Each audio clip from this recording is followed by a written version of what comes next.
Welcome to Bite at a Time Books, where we read you your favorite classics one bite at a time. My name is Bree Carlile, and I love to read, and wanted to share my passion with listeners like you.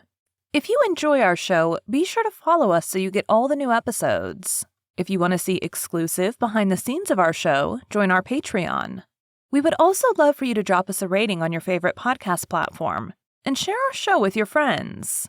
You can catch us on all the social medias at Bite at a Time Books. We are now part of the Bite at a Time Books Productions Network.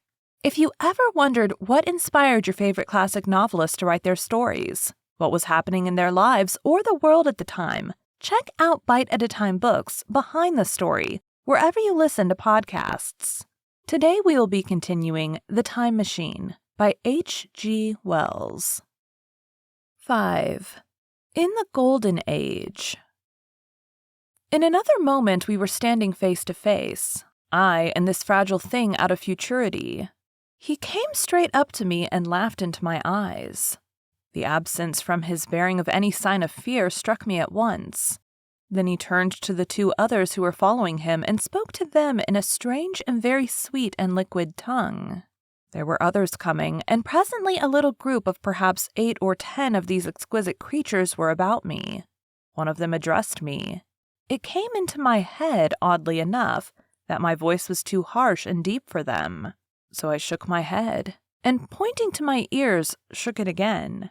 He came a step forward, hesitated, and then touched my hand. Then I felt other soft little tentacles upon my back and shoulders. They wanted to make sure I was real. There was nothing in this at all alarming.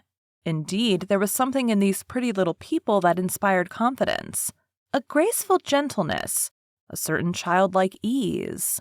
And besides, they looked so frail that I could fancy myself flinging the whole dozen of them about like ninepins.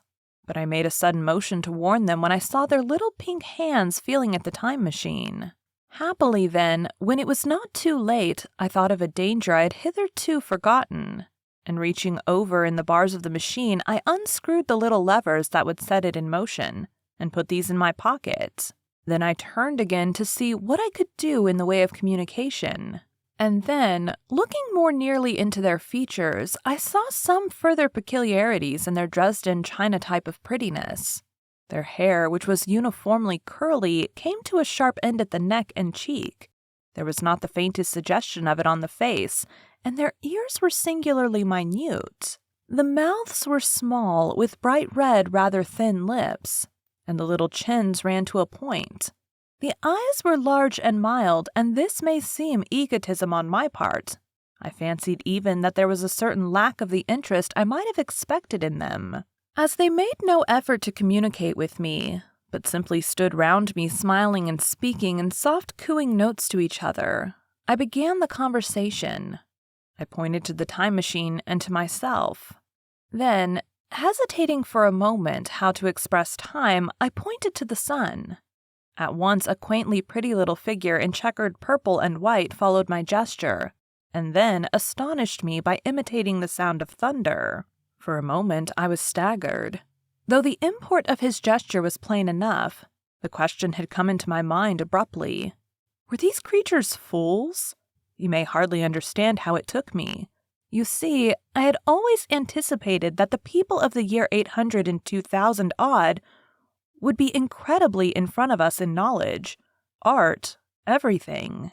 Then one of them suddenly asked me a question that showed him to be on the intellectual level of one of our 5-year-old children. Asked me, in fact, if I had come from the sun in a thunderstorm. It let loose the judgment I had suspended upon their clothes, their frail light limbs and fragile features. A flow of disappointment rushed across my mind. For a moment I felt that I had built the time machine in vain. I nodded, pointed to the sun, and gave them such a vivid rendering of a thunderclap as startled them. They all withdrew a pace or so and bowed. Then came one laughing towards me, carrying a chain of beautiful flowers altogether new to me, and put it about my neck.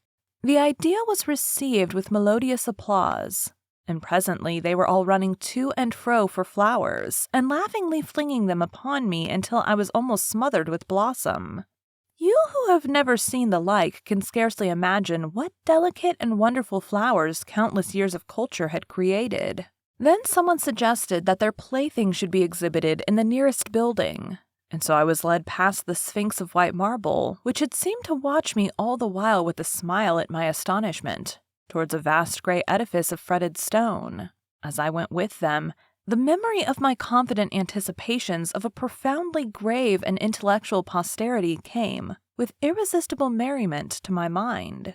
The building had a huge entry and was altogether of colossal dimensions.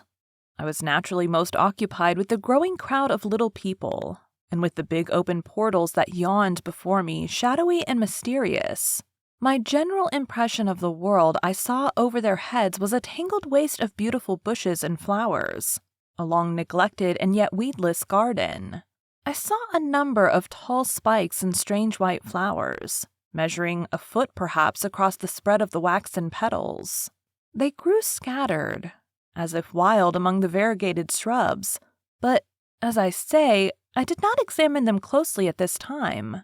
The time machine was left deserted on the turf among the rhododendrons. The arch of the doorway was richly carved, but naturally I did not observe the carving very narrowly, though I fancied I saw suggestions of old Phoenician decorations as I passed through, and it struck me that they were very badly broken and weather-worn. Several more brightly clad people met me in the doorway, and so we entered. I, dressed in dingy 19th century garments, looking grotesque enough, garlanded with flowers and surrounded by an eddying mass of bright, soft-colored robes and shining white limbs, in a melodious whirl of laughter and laughing speech. The big doorway opened into a proportionately great hall hung with brown. The roof was in shadow, and the windows, partially glazed with colored glass and partially unglazed, admitted a tempered light. The floor was made up of huge blocks of some very hard white metal. Not plates, nor slabs, blocks.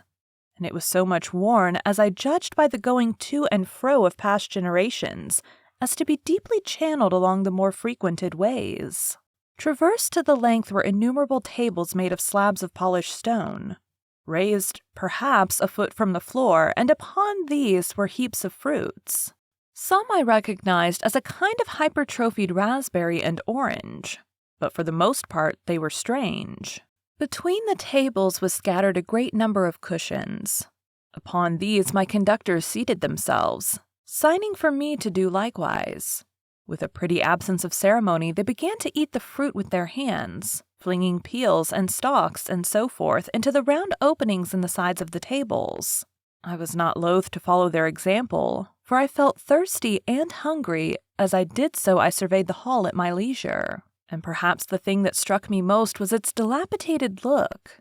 The stained glass windows, which displayed only a geometrical pattern, were broken in many places, and the curtains that hung across the lower end were thick with dust. As it caught my eye that the corner of the marble table near me was fractured, nevertheless the general effect was extremely rich and picturesque. There were, perhaps, a couple of hundred people dining in the hall, and most of them, seated as near to me as they could come, were watching me with interest, their little eyes shining over the fruit they were eating. All were clad in the same soft and yet strong, silky material. Fruit, by the by, was all their diet. These people of the remote future were strict vegetarians, and while I was with them, in spite of some carnal cravings, I had to be frugivorous also. I found afterwards that horses, cattle, sheep, dogs had followed the ichthyosaurus into extinction, but the fruits were very delightful. One in particular that seemed to be in season all the time I was there, a flowery thing in a three-sided husk, was especially good, and I made it my staple. At first, I was puzzled by all these strange fruits, and by the strange flowers I saw, but later I began to perceive their import. However, I am telling you of my fruit dinner in the distant future now. So soon as my appetite was a little checked, I determined to make a resolute attempt to learn the speech of these new men of mine. Clearly that was the next thing to do. The fruits seemed a convenient thing to begin upon, and holding one of these up, I began a series of interrogative sounds and gestures. I had some considerable difficulty in conveying my meaning, At first, my efforts met with a stare of surprise or inextinguishable laughter. But presently, a fair-haired little creature seemed to grasp my intention and repeated a name. They had to chatter and explain the business at great length to each other, and my first attempts to make the exquisite little sounds of their language caused an immense amount of genuine, if uncivil, amusement. However, I felt like a schoolmaster amidst children, and persisted, and presently I had a score of noun substantives at least at my command. And then I got to demonstrative pronouns, and even the verb to eat. But it was slow work, and the little people soon tired and wanted to get away from my interrogations. So I determined, rather of necessity, to let them give their lessons in little doses when they felt inclined. And very little doses I found they were before long, for I never met people more indolent or more easily fatigued. Thank you for joining Bite at a Time Books today, while we read a bite of one of your favorite classics. If you enjoy our show, be sure to follow us so you get all the new episodes. If you want to see exclusive behind the scenes of our show, join our Patreon. We would also love for you to drop us a rating on your favorite podcast platform and share our show with your friends. You can catch us on all the social medias at Bite at a Time Books. Also, be sure to check us on our website, www.biteatatimebooks.com. We are now part of the Bite at a Time Books Productions Network. If you ever wondered what inspired your favorite classic novelists to write their stories, what was happening in their lives or the world at the time, check out Bite at a Time Books Behind the Story, Tuesdays wherever you listen to podcasts. Again, my name is Bree Carlile, and I hope you come back tomorrow while we take the next bite of the time machine.